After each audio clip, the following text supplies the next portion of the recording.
नासिरा शर्मा हिंदी की प्रमुख लेखिका हैं। सृजनात्मक लेखन के साथ ही स्वतंत्र पत्रकारिता में भी उन्होंने उल्लेखनीय कार्य किया है। नासिरा शर्मा आधुनिक महिला कथाकारों में एक विशिष्ट स्थान रखती हैं। आज सुनिए उनकी लिखी हुई कहानी पांचवा बेटा। मेरी जुबानी। मैं हूँ सीमा सिंह। अमतुल पर सुबह से झुंझुलाहट सवार थी। बात बेबात वो चीज़ें पटक कर अपना गुस्सा उतार रही थी। अब गुसलखाने की मुंडेर पर बैठा काँव काँव करता कौआ उनको तैश दिला गया और आओ देखा ना ताओ पैर की जूती निकाल जोर से निशाना साधा। चल मर कमबख्त, बेसुरे राग अलापने को मेरी ही मुंडेर मिली थी तुझे। कौआ चोट खा नीम के पेड़ पर जा बैठा, मगर काँव काँव नहीं छोड़ी और ना अमतुल ने उसको कोसना। पिछले कई दिनों से अमतुल को फिक्र लगी थी कि मुहर्रम का महीना सिर पर है और काम करने वाले रहमान का कहीं पता नहीं है। बात इमामबाड़े की ना होती तो वो सज्जन या सूरज किसी को भी बुला लेते हैं।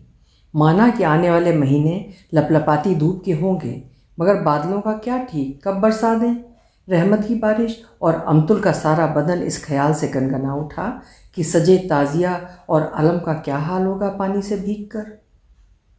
अत्तो खाला, खुले दरवाजे की कुंडी खड़क उठी। अमतुल की बेताब नज़रें टाट के झूलते पर्दे की तरफ उठी, जहाँ पर एक ही साया खड़ा नजर आया। चेहरे की खुशी पल भर में निराशा में बदल गई। तो भी बेताबी से पूछ बैठी, मिला था रहमान? मिला था खाला, कुंवर साहब के यहाँ चिनाई का काम करवा रहा है, बोला फुर्सत नहीं है। बोरा गया है क्या? अब वो ठेके पर काम लेने लगा है। उसके नीचे 5 बेलदार काम कर रहे थे। तुमने बताया था कि इमामबाड़े की छत की हालत ठीक नहीं है। कहा था खाला, पर वो छाता लगाए कुर्सी पर बैठा था, पान चबाने से उसे फुर्सत कहाँ थी जो जवाब देता। सच जानो हमको बहुत बुरा लगा। अब हम उसे बुलाने दोबारा नहीं जाएंगे। अमतुल के चेहरे पर बेबसी के बादल घिराए।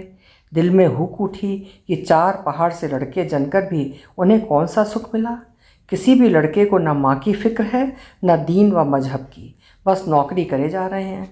महीने में भेजे मनी ऑर्डर क्या मेरा अकेलापन दूर कर सकते हैं? क्या इस रहमान बेलदार का दिमाग सीधा कर सकते हैं जो 100 बार बुलाने पर भी ना आया? देखो खाला, चिंता की बात नहीं है।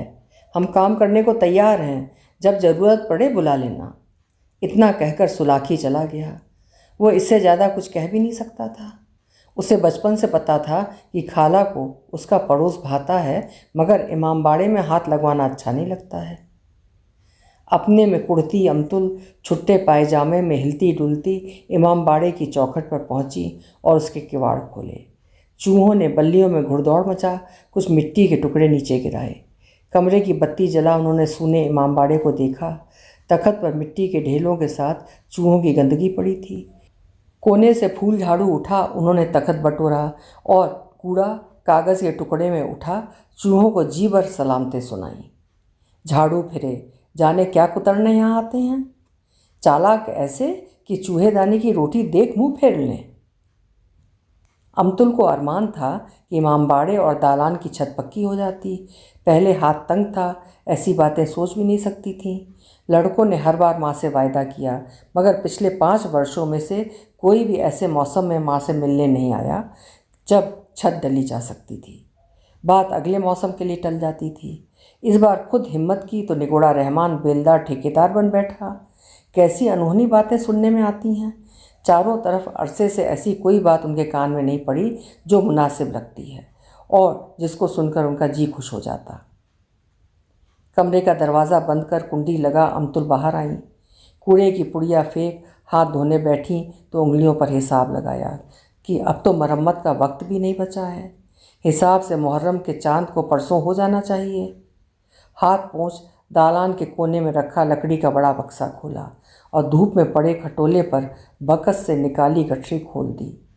पगड़ी, पटका, चादर सफ़ेद मलमल पर फैला दी।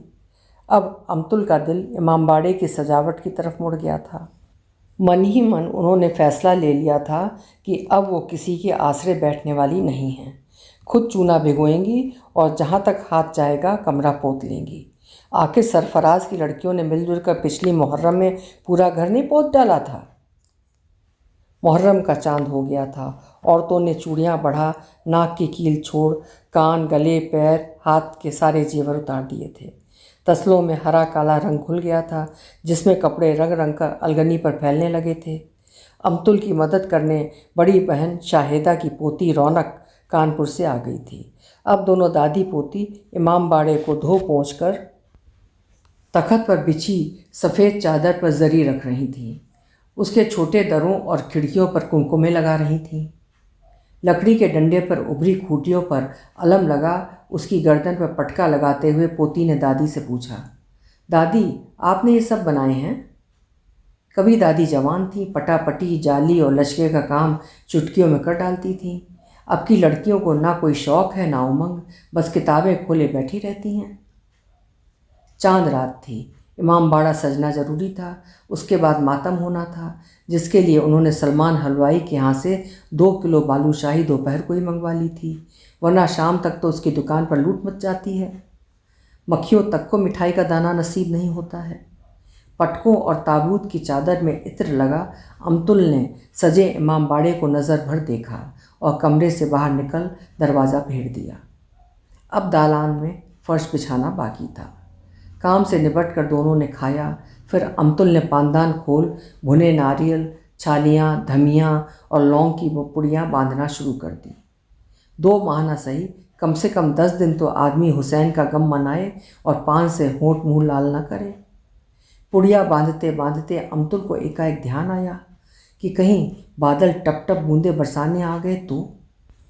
घबरा कर आसमान ताका, उस पर तारे खिले थे। अमतुल अपने इस तरह हौलने पर खुद हंस पड़ी। याद आया उनको अपने मियाँ का कहना, बहुत सोचती हो तुम अमतुल, जो नहीं है उसको भी देख लेती हो।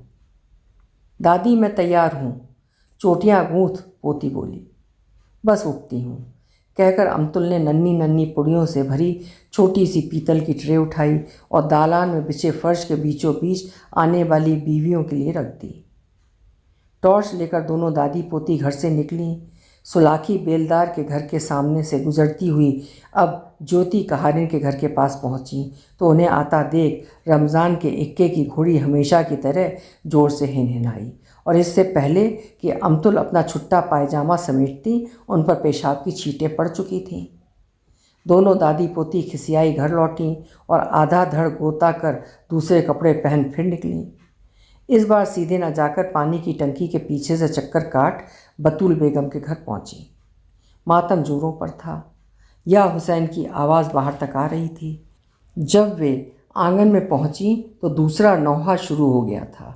वे दोनों भी जाकर खड़ी हो गईं और लय में लय मिलाने लगीं।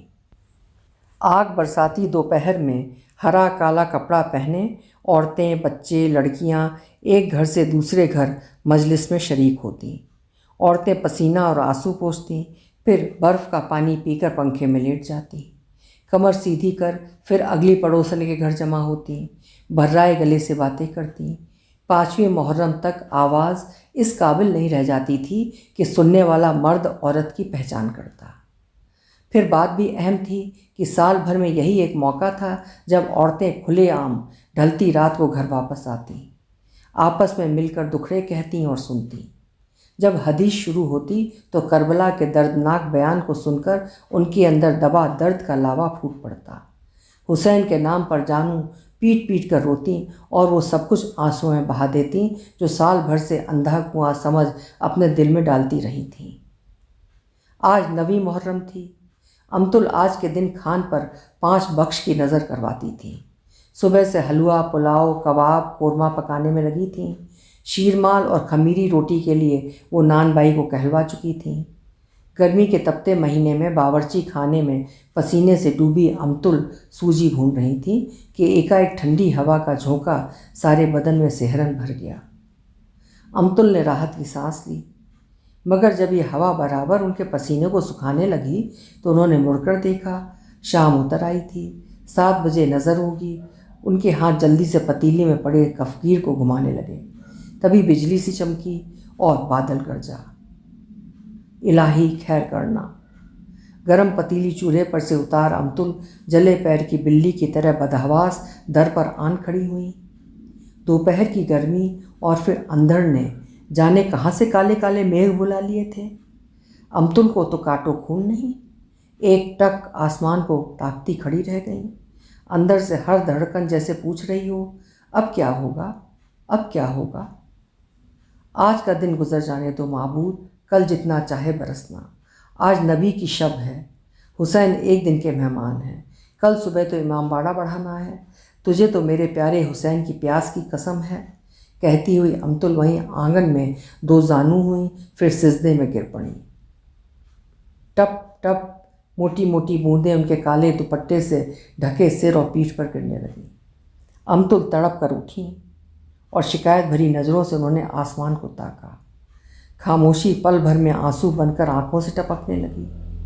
मूसलाधार बारिश को खड़ी ताकती हारी सी अमतुल में इतनी ताकत नहीं थी कि वो अंदर इमाम बाड़े को खोल कर देखती कि बारिश की बूंदें अंदर दाखिल हुई हैं या नहीं। बादल की गरज और बिजली की तड़प से बच्चों के दिल दहले जा रहे थे। बड़ी बड़ी बूंदें तो पक्के मकान के प्लास्टर उखाड़ देती हैं। ये तो फिर गर्मी सर्दी सहे बोसीदा मकान था, जिसकी मिट्टी को गलते बहते कितनी देर लगेगी। दालान में टपकते हिस्सों के नीचे पतीली रख अमतुल को जितनी दुआएं मुसीबत की घड़ी टालने वाली याद थीं, वो पढ़ रही थीं। भय और अपमान के एहसास से अधमरी आवाज़ गले में बड़े मध्यम सुरों में निकल रही थी। पोती दोनों तकिए कानों पर लगाए बिजली की चमक से खौफजदा बिस्तर पर औंधी पड़ी थी। बादल के घड़घड़ाने के बीच अमतुल को एकाएक लगा जैसे उन्हें किसी ने पुकारा हो। अत्तो खाला, ओ अत्तो खाला। हाँ हाँ, कौन है भाई?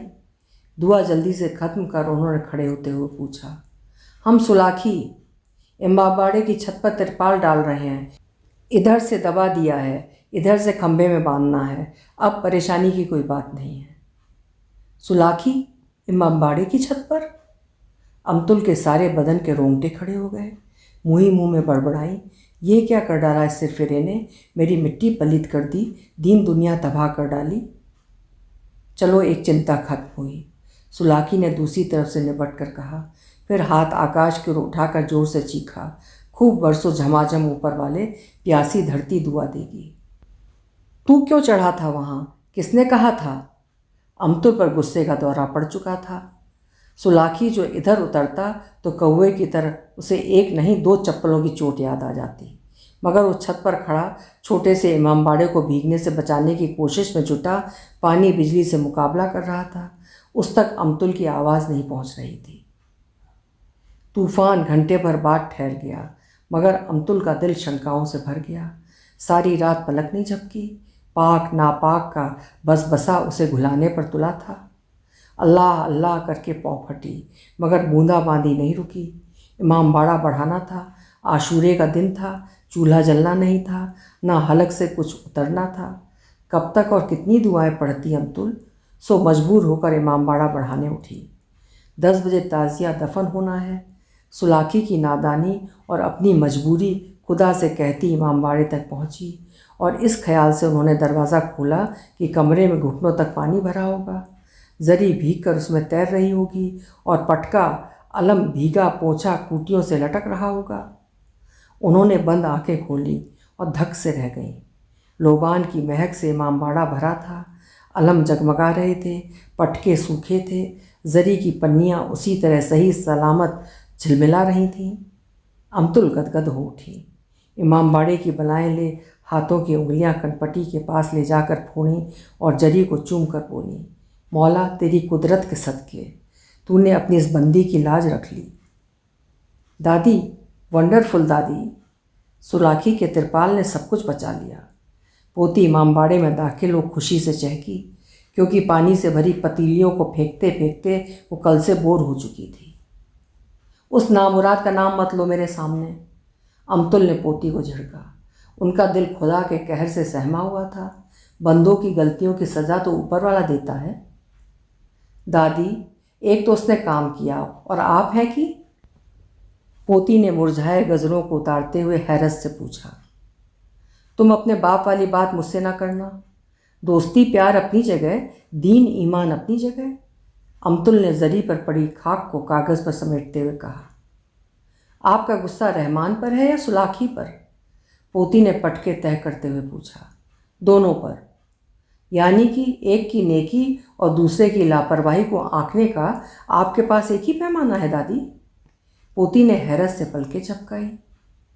पैमाना मेरा बनाया हुआ नहीं है, बल्कि पुरखों के वक्त से चला आ रहा है दादी। अब इस दौर में पेट की वजह से रहमान अगर कुंवरपाल के घर काम कर रहा है तो सुलाखी हर हाल में आपके घर का काम करेगा। इस हकीकत से आप कैसे आंखें बंद कर सकती हैं? तभी तो जमाने में आग लगी है, जो हर धान 27 रुपये सेर बिक रहा है। अमतुल ने बात खत्म करने के लहजे से कहा। पोती ने दादी का चेहरा देखा और मुस्कुराकर मलमल की गठरी बांध लकड़ी के बक्स में रखा। सूखे गजरों का थैला इमामबाड़े की चौखट पर रख अमतुल ने गहरी सांस ली। दूर गली से अलविदाई दस्ते के गुजरने की आवाज़ नज़दीक आती सुनाई पड़ी। अमतुल की आंखें भर आईं। आज हुसैन घर से रुखसत हो रहे हैं। सूखे गजरों का थैला उठा वो दरवाजे तक आई कि करबला जाने वालों के हवाले ये कर दे, ताकि ताज़िया के साथ ये भी दफन हो जाए। दस्ता गुजर जाने के बाद हर साल की तरह ननकू पासी, भोला जुलाहे और ज्योति काहरन के घर की औरतें बच्चों के लिए खाक लेने पहुंच गईं।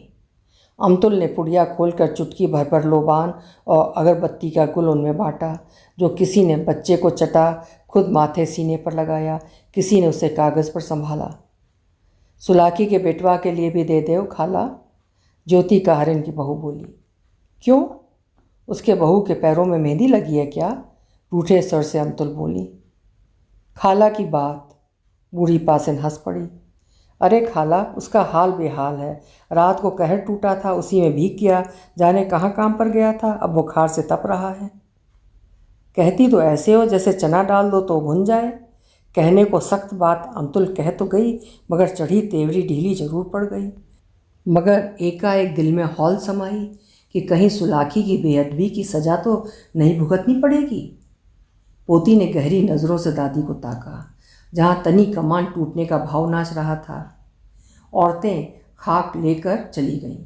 उनका विश्वास अमतुल के इमामबाड़े पर है, उसके इमाम पर भी है, तभी तो मन्नतें मांगती, चढ़ावे चढ़ाती हैं। मगर अमतुल ने घबराकर पोती की तरफ देखा, फिर सिर झुका लिया। उसके चेहरे पर पीलापन उतर आया था। दिन निकल आया था, धूप भी खिल उठी थी, उमस गजब की थी। करबला से मर्द घर लौट आए थे। हुसैन की शहादत का दिन था। सुबह से सब बिना खाए पिए थे। चूल्हा भी ठंडा पड़ा था। अमतुल ने घड़ी देखी, 2 बज रहे थे। दुआ की किताब बंद कर उन्होंने बावर्ची खाने का रुख किया। काली मसूर की भीगी दाल को चूल्हे पर चढ़ा चौलाई का साग काटने बैठ गई। पोती भी सुस्त सी आकर चावल धोने लगी। दादी, सबके घर आज के दिन यही खाना क्यों पकता है? तुम सवाल बहुत पूछती हो, कहकर अमतुल ने साग छौंका। समझ गई, पुरखों के ज़माने से चला आ रहा होगा। ठंडी सांस भर पोती धीरे से बोली। अमतुल किसी गहरी सोच में थी। उन्हें भी तो एक सवाल बचपन से परेशान करता रहा है कि 10वीं को सारे दिन भूखे रहने के बाद, हुसैन की शहादत के बाद खाना क्यों 4 बजे खाया जाता है? कायदे से तो शहादत के बाद फाका करना चाहिए, मगर इस सवाल को पूछने की हिम्मत उनमें नहीं थी। अब एक नया सवाल उन्हें मथ रहा था। सुलाखी ने पड़ोसी का फ़र्ज़ निभा दिया। इमामबाड़ा भीगने और बर्बाद होने से बच गया ना, ये तो खुश होने वाली बात है। फिर मैं क्यों अनहोनी से डर रही हूँ? दोपहर ढल रही थी। दस्तरखान पर 3 डोंगे और 2 तश्तरियाँ सजी हुई थीं। दादी पोती आमने सामने बैठी थीं। अमतुल को जाने क्यों सुलाखी याद आ रहा था। प्लेट में खाना निकाल जैसे ही पहला लुकमा तोड़ा तो कान बज उठे।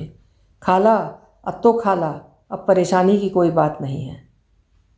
बचपन में सुलाखी की माँ और अमतुल में बड़ी दोस्ती थी। चचा के घर शादी हुई सो मायका ससुराल एक घर में रहा और विनती का साथ ना छूटा, जो उनके घर सुबह से रात तक जमी रहती थी।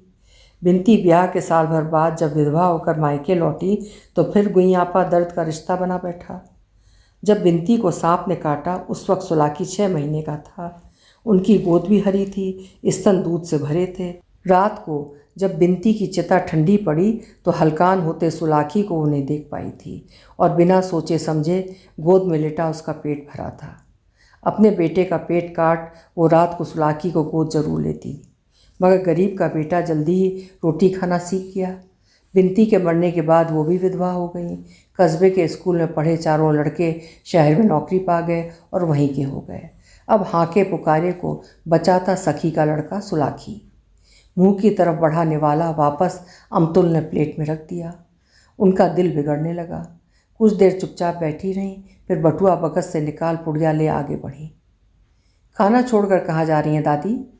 भूखी पोती मिनमिनाई। तुम खाना खाओ, मैं अभी आई। सुलाखी के घर की चौखट पर जब अमतुल पहुंची तो उसके माथे पर ठंडे पानी की पट्टी उसकी पत्नी रख रही थी। पास के खटोले पर कथरी पर उसका बेटा मुंह में चुसनी लगाए सो रहा था। खाला, तुम यहाँ? चौंक उठी सुलाखी की पत्नी। बुखार तो बहुत तेज़ है। अमतुल ने माथे पर हाथ रखा। अमतुल कुछ देर खड़ी रहीं, बेचैन परेशान सी। फिर कुछ सोचकर उन्होंने खाक की पुड़िया निकाल उसे चुटकी में भर सुलाखी के माथे और सीने पर लगा, उसका बाजू पकड़ मुँह ही मुँह में कुछ दुआ पढ़कर दम की। फिर धीरे से बोली, अल्लाह ने चाहा तो बुखार फ़ौरन उतर जाएगा। सुबह से 2 बार चक्कर लगा चुके हैं। अवतार पनवाड़ी की काम का हर्जा हो रहा है। भला तुम ही बताओ खाला, ऐसी हालत में कैसे जाएं? कहीं और काम पकड़ने की ज़रूरत नहीं है, ये लो रुपए। जैसे ही बुखार उतरे सुलाखी से कहना कमरे और दालान पर पक्की छत अब पड़ जाए। चहल्लुम आते कितनी देर लगेगी? अच्छा, मैं फिर आऊँगी। वो तो कब से चिंता में डूबे रहे। आपको दुखी देखकर उनका मन खराब हो जाता है। कल दौड़कर गए कल्लू के घर से तिरपाल उठाकर ले आए और अमतुल ठहरी नहीं, तेज़ कदम से वापस आई। अब उन्हें बड़ी जोरों की भूख लग रही थी। दस्तरखान पर बैठ जल्दी जल्दी से निवाला निकलने लगी। हाथ धोते हुए पोती ने देखा और हैरत से पूछा, क्या हुआ दादी? कुछ नहीं, गर्दन हिलाकर जवाब मिला। पोती को अपनी दादी से प्यार है, मगर उनकी कुछ बातें उसे परेशान कर देती हैं। उसकी नज़र में तो सारे इंसान एक जैसे हैं। फिर शबे आशूरा का प्रोग्राम लखनऊ से आने वाला है। सारे घर की बत्ती बुझाए दादी रेडियो सुन रही हैं। मुंह पर दुपट्टा रख फूट फूट कर रोती हैं। मासूम असगर को भी जालिमों ने पानी न दिया। हुसैन को धोखे से बुलाकर पोती गौर से दादी को देखती है। परेशान होती है कि 14 साल पुराने गम पर दादी इस तरह पिघल जाती हैं। मगर भोली भाली पोती को क्या पता कि हर चीज़ को बदलने का एक समय होता है। तभी तो अमतुल अपनी नादानी से शर्मिंदा हो पुराने गम में नया गम मिला रही हैं। जिनके 4 लड़के शहर की भीड़ में खो गए हैं, उन्हें ढूंढने में उसे होश ही न रहा कि 5वां जो पास में है उसे समझती। अब शुक्राने के आंसुओं को पोती नहीं समझ सकती। अभी उसकी उम्र ही क्या है। अभी आप सुन रहे थे खूबसूरत इंसानी रिश्तों पर लिखी हुई कहानी 5वां बेटा, जिसे लिखा है वरिष्ठ कथाकार नासिरा शर्मा जी ने। आशा है कहानी आपको ज़रूर पसंद आई होगी। आपसे गुजारिश है कि अगर आपको मेरे चैनल की कहानियाँ पसंद आती हैं, उम्दा और बेहतरीन लगती हैं, तो प्लीज़ चैनल को सब्सक्राइब ज़रूर करें। बिना सब्सक्राइब किए ना सुनें। मेरा जोश और खुशी कायम रखने के लिए चैनल को सब्सक्राइब भी करें, लाइक और शेयर भी करें। शुक्रिया।